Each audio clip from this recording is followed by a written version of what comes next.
Now that we have talked about the procedure for setting up partial fractions, let's do a few examples of computing partial fractions in particular cases. Let's first consider the example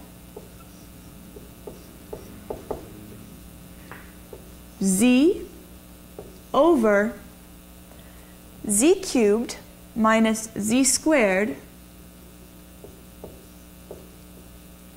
minus 6z. So, step one is factor our denominator, factor g of x. We can factor this as z times z squared minus z minus 6.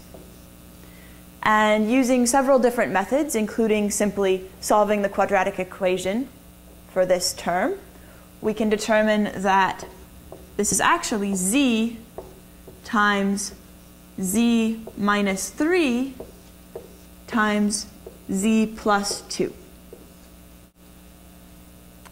This is good. This means that we'll actually be able to skip step 3 because there are no quadratic factors at all. Step 2. We want to write down the partial fractions for each of our unique linear factors.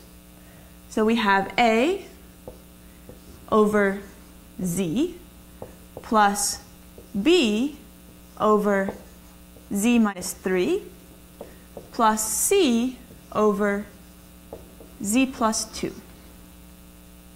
These are all the factors that we have. We're in good shape. We skip step 3. Step 4, now we equate our term from step 2 and our original fraction. We have z over z cubed minus z squared minus 6z is equal to a over z plus b over z minus 3 plus c over z plus 2. When we clear the denominator by multiplying by our original function g, we end up with z equals a times z minus 3 times z plus 2